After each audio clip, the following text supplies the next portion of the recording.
Welcome to Talent Show News. News bulletins. CBC reforms. Placing junior high in primaries, says parents. Bill Gates hails Kenyans' massive gains in health. Bill seeks to create 5 more counties for marginalized. We'll deal with you ruthlessly. Kindiki warns criminals. US offers 2.4 billion for information on the world whereabouts of Al-Shabaab leaders. Sports. Bundesliga Lions, Bayern back to the top. Ronaldo, I'm being forced out of money. EPL match days. EPL table.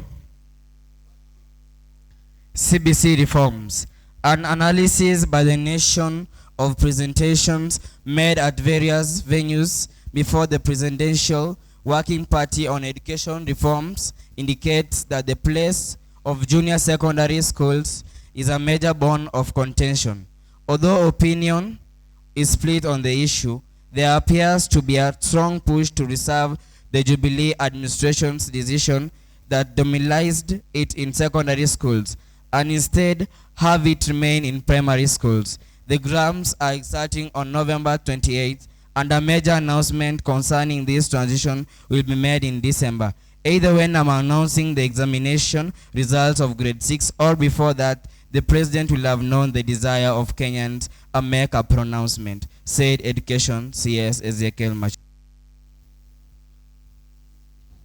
We all deal with you ruthlessly.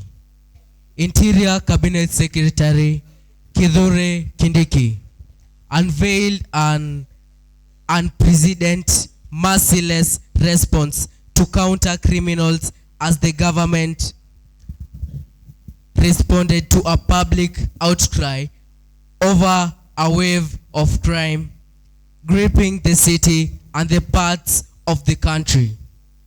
We are coming for you, as he disclosed a shake of the city security team moments after Inspector General of Police Japheth Koome and Nairobi Governor Johnson Sakaja had also issued a similar term of warning to gangs. We will not sleep or rest unless you are able to sleep at home. We do not want to see our ladies clutching their bags in town because of fear of being mugged, said the governor. Bill Gates hails Kenyans' massive growth in health. Gates, one of the world's richest individuals and a psychologist who has pumped billions of dollars into projects aimed at improving lives and livelihoods across the world, landed in Kenya yesterday for a series of meetings with the government and private sectors. In an interview with our SVDM members of Fourth Estate, he talked about his last visit 12 years ago and why this journey means so much to him now. I'm very excited to be in Kenya.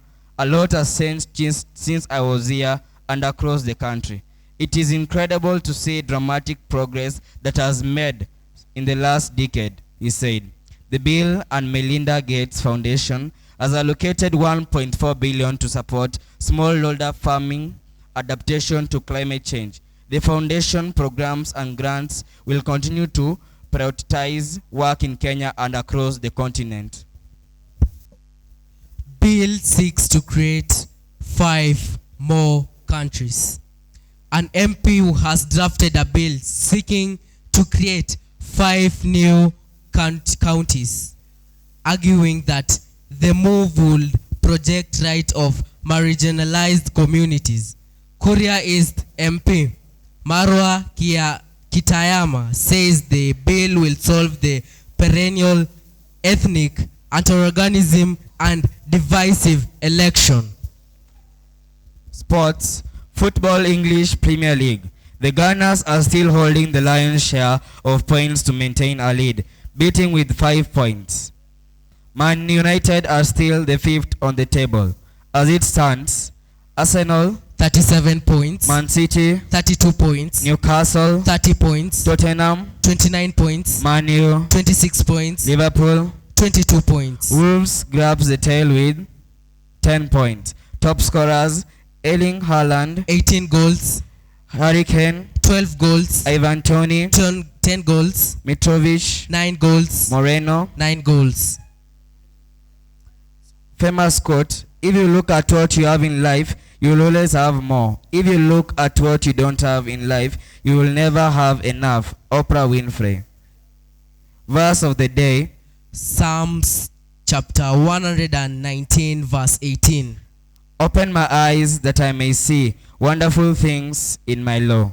Facts about life. Life is a quality that distinguishes matter that has biological process such as signaling and self-sustaining processes from that which does not land is defined by the capacity for growth, reaction to stimuli, metabolism, energy transformation, and reproduction.